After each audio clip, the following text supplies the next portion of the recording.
Hay cosas que la gente que vive en las grandes ciudades simplemente no cree. Pero aquí en el campo, lo sabemos, el alma no descansa fácilmente. No, hay un dolor tan fuerte, tan profundo, que sigue vivo, incluso después de la muerte. Ozzie Few, con Lucia, nunca la olvidaré. Era una chica guapa de piel clara, con ojos que siempre esperaban algo. Vivía con su tía Género Sa, en una sencilla casita de barro, cerca del pequeño campo del pueblo. Creció allí, rodeada de muñecas de trapo y promesas incumplidas. Lucia era de esas buenas personas que confían en los demás. Sue Modray, al dar a luz, y su padre, nadie sabía quién era. Su tía decía que Lucia era hija del viento, de las que vienen al mundo a sufrir en silencio. Pero ella sonreía, creía en el amor, en las cartas ocultas, en el vestido de novia que su madre dejó guardado en un viejo baúl, pero aún blanco. Cuando tenía 17 años, conoció a un chico de fuera, llamado Edson. Había venido a ayudar a construir la nueva iglesia. Autu, urbanitau, intelligenti. Consideraba a Lucia una presa fácil. Empezaron a verse en el campo, a escondida. Él la llevaba dulces y la llevaba a ver la luna en la colina. El pueblo susurraba, por supuesto. Siempre susurran cuando ven a una mujer soñando demasiado. Decían que era ciega. Quizás si lo era paró, irá emoor. Un día, Edson dijo que se iba a ese, o Paulo, a trabajar y ahorrar. Luego, volvería para casarse con ella. Lucia le creyó. Se pasaba los días bordando su nombre en las sábanas, arreglando su ajuar, escondiendo un sencillo anillo que compró, con lo poco que tenía. Pero él nunca regresó.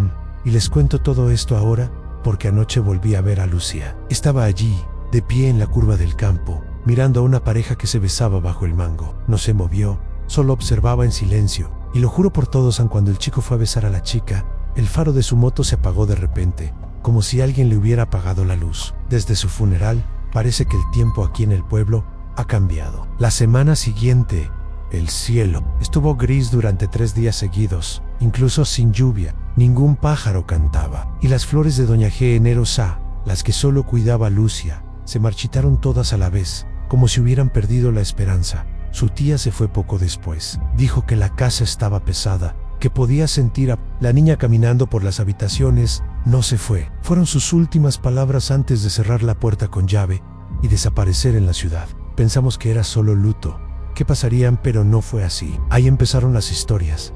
Primero fue Seka, Ula, el guarda del almacén. Juró haber visto a una mujer sentada en la acera de la vieja iglesia, mirando fijamente el altar interior, como esperando a que alguien regresara. Cuando volvió a pasar, la chica había desaparecido, pero el banco donde estaba sentada aún estaba tibio. Luego fue Bruna, la que se casaba. Tejo dijo que oía llantos fuera de la ventana, siempre suaves, siempre de madrugada. El novio pensó que todo estaba en su cabeza, hasta que una noche vio la ventana abierta desde dentro, llena de pétalos en el suelo. Toda la casa olía a flores de novia, pero nadie las había plantado allí en mucho tiempo. Las parejas del pueblo empezaron a pelearse de repente, a separarse. De repente, siempre se sentía igual, como si alguien estuviera cerca, observándolas. La dueña del salón dijo que una clienta vio a una mujer en el espejo del baño, pero solo estaban ellas dos dentro. Cerró el salón durante una semana. También estaba el caso de la pareja de turistas que se alojaba en la posada. Dormían en una habitación con vistas a la plaza. El niño se despertó con alguien aplaudiendo suavemente. Al mirar, vio a una mujer caminando descalza por la calle, con un velo arrastrándose por el suelo. Se marcharon antes del desayuno, diciendo que allí algo andaba mal.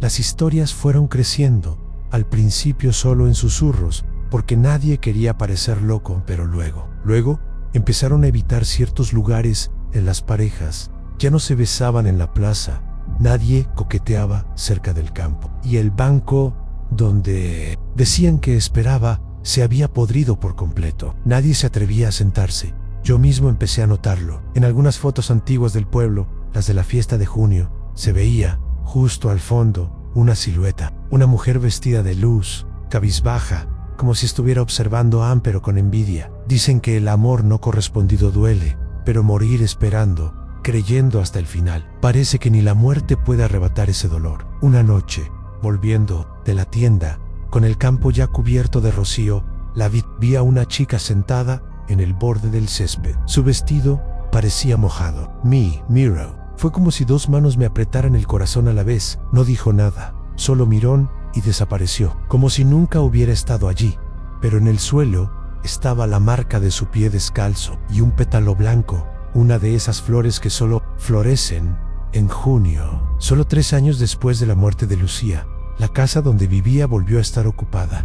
La casa estuvo vacía durante mucho tiempo. El patio estaba cubierto de maleza, la puerta estaba oxidada y nadie se atrevía a pasar lentamente junto a ella. Parecía que incluso a quienes contemplaban aquella fachada se les cortaba la respiración. Pero un día apareció una pareja. Se llamaba Cynthia, debía de tener unos 30 y tantos años y era enfermera. Él, Murilo, era gerente de ventas. Venían de la gran ciudad buscando paz y tranquilidad. Tenían dinero y lo renovaron todo. Lo pintaron de azul claro, llenaron el jardín de lámparas y abrieron ventanas que el anterior residente nunca había abierto. Y nadie dijo nada. Aquí en el pueblo no hablamos de estas cosas, porque, dicen, si dices el nombre el alma escucha. Al principio, todo parecía tranquilo. Cynthia dijo que durmió mejor que nunca, pero en la segunda semana, las cosas empezaron a cambiar. Le contó a su vecina unos sueños extraños. Siempre eran los mismos, a una chica parada a los pies de la cama. No era una pesadilla, era como si la mujer estuviera esperando pidiendo algo. Solo me mira, no habla, pero llora, siempre llora. A Murilo pensó que era solo cansancio, acostumbrándose, pero él fue quien se llevó el primer susto. Cepillando los dientes en el baño, cuando oyó 2 aplausos secos. En el pasillo fue a mirar nada, pero al volver, el espejo del baño estaba empañado. Y en medio del vapor, una frase escrita con el dedo. Y yo no dijo nada.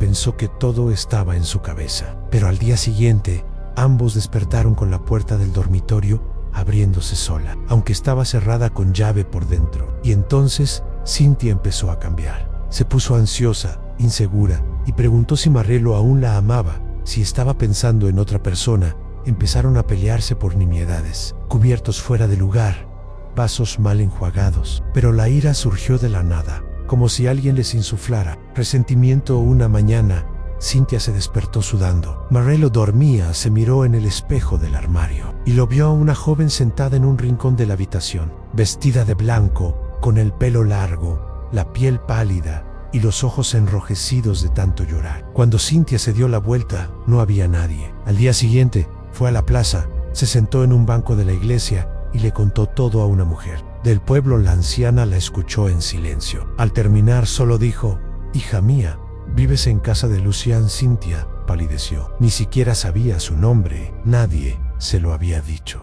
La mujer continuó: «Murió esperando y ahora no soporta ver a nadie a quien ama». Después de eso, todo empeoró. Las luces de la casa siempre parpadeaban a las 3 de la mañana. Una de las velas del altar que Cynthia había puesto explotó sola, y la ropa blanca que dejó en el tendedero se mojaba por la mañana, incluso sin lluvia. Murilo, escéptico, empezó a tener visiones, una figura en el pasillo, un susurro proveniente del espejo, y lo peor, dejaron de tocarse. Cada vez que intentaban acariciarse, la habitación se congelaba, la luz se atenuaba.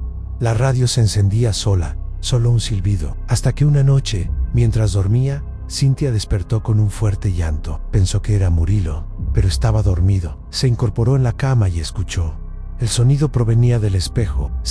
Lentamente, y vio a Lucia de pie detrás de ella. Esta vez, habló. Su voz era débil, rota, pero clara. «¿Por qué tú, Ann, y no yo?», gritó Cynthia. El espejo se quebró. A la mañana siguiente, hicieron las maletas y se fueron.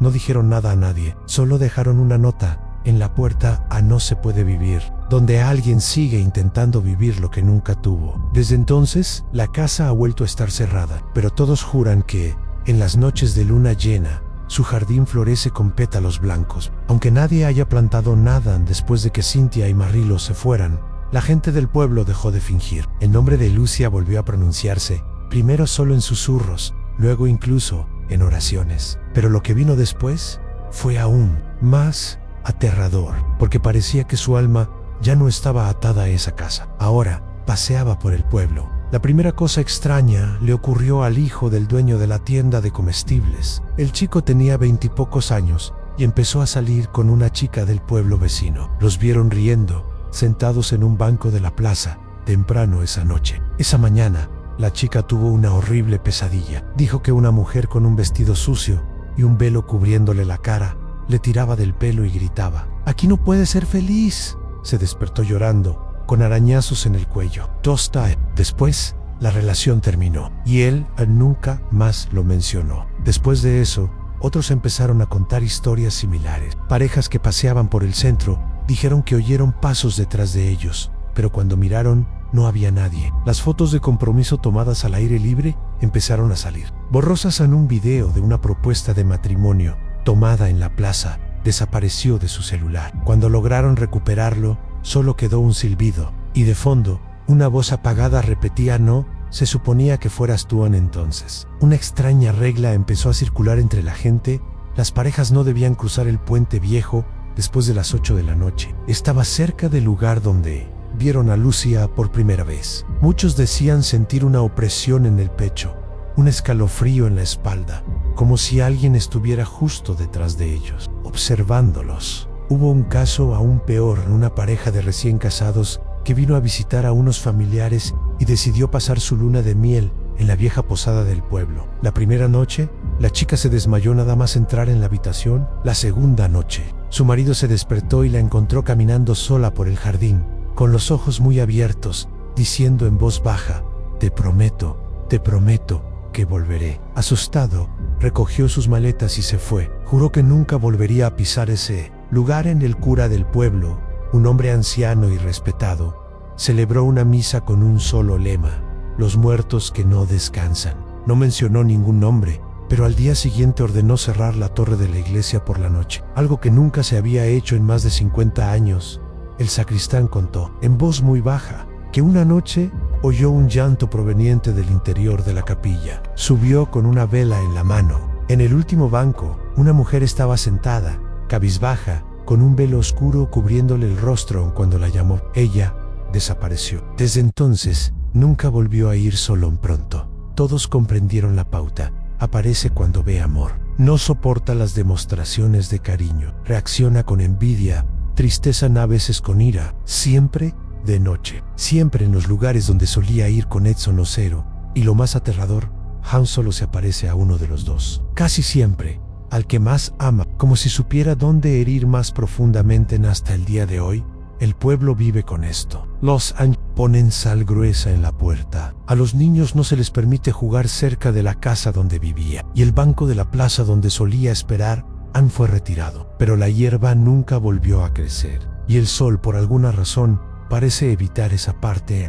Hay algo que todos aquí saben, pero de lo que a nadie le gusta hablar. Cada año, el 12 de junio, víspera de San Valentín, una flor blanca aparece sola en el suelo de la plaza. Fresca, sin raíces, sin explicación. Con el tiempo, la historia del pueblo empezó a difundirse, primero en foros de internet, luego en vídeos cortos, hasta que un grupo de documentalistas decidió venir. Jóvenes, modernos, con cámaras, drones y micrófonos, querían hacer un episodio sobre leyendas brasileñas. Dijeron que era pura histeria colectiva, una exageración pueblerina, que solo querían contar la historia por respeto a la cultura local. Se quedaron aquí 3 días. El Prime DAA. A los residentes, todos respondieron mirando al suelo, hablando en voz baja, como si supieran que ciertas historias no debían cuestionarse. En el segundo día, el equipo fue a la casa donde vivía Luciano. Hoy en día, ya nadie va allí. Filmaron en el exterior, grabaron sonidos ambientales, pero el audio salió extraño,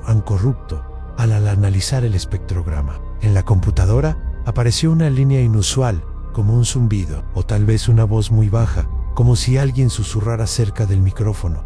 Tercer día, decidieron pasar la noche en el campo, el mismo donde Lucía solía pasar el rato con el hombre que prometió y nunca regresó. Montaron tiendas de campaña, instalaron sensores de movimiento y dejaron una cámara orientada hacia el puente Ané. A las 3:33 de la madrugada, el dron que sobrevolaba la zona perdió la señal y cayó al lecho seco del río. Y ahí fue cuando ocurrió. Uno de los técnicos, un joven llamado Daniel, que estaba solo monitoreando el equipo, lanzó un grito. Cuando llegaron los demás, lo encontraron sentado cerca de los arbustos, temblando, en estado de shock. Solo pudo decir una cosa: con los ojos vidriosos. Ella solo quería ser amada también. Me lo dijo Anne con la cara destrozada. Nada de lo grabado esa mañana pudo usarse. Los archivos desaparecieron en las copias de seguridad, se quemaron literalmente antes de irse. Lo único que lograron salvar fue una vieja cinta de magnetófono, grabada con una entrevista que les habían hecho el primer día. Era con doña Helenita, una vieja costurera del pueblo. Ella dijo: Lucía no era mala, no, simplemente era muy pura, muy llena de esperanza. Pero cuando la esperanza muere con la persona, muchacho, solo queda dolor. Y el dolor que no encuentra consuelo se convierte en veneno. Y si el alma siente que murió por la injusticia, regresa a Anne después de este proyecto. Nadie más intentó grabar nada sobre el caso, pero el pueblo nunca volvió a ser como antes. Las parejas evitan besarse en público. El puente fue cerrado. Y la iglesia dejó de celebrar bodas. Incluso hoy, en las noches más frías, algunos dicen oír pasos en la plaza, en Sonny d'Olive, como si un vestido se arrastrara. Y una pregunta apenas audible, susurrada por el viento: ¿por qué tú y no yo? Quizás Lucía aún espera el amor, Anne. O quizás simplemente no quiere que nadie más tenga lo que ella murió intentando conseguir. Y si un día estás ahí fuera, enamorado, Anne, y pasas por un lugar antiguo y sientes un extraño escalofrío en la espalda, no apartes la mirada. Anne podría ser solo el viento, no, podría ser ella, queriendo saber por qué tuviste lo que ella nunca tuvo, Anne. Pero créeme, la historia de Lucía no es la única que ronda el campo. Hay otras, aún más antiguas, más silenciosas y peligrosamente reales, en casas donde nadie puede pasar la noche, objetos que nunca debieron ser tocados, personas que juran haber visto lo que ya no debería existir. En la próxima historia, conoceremos un lugar donde el tiempo se ha detenido, pero los gritos nunca han cesado. Si te gusta este tipo de misterio, suscríbete al canal y activa la campanita, porque la próxima visita podría ser la más aterradora hasta ahora. Nos vemos allí.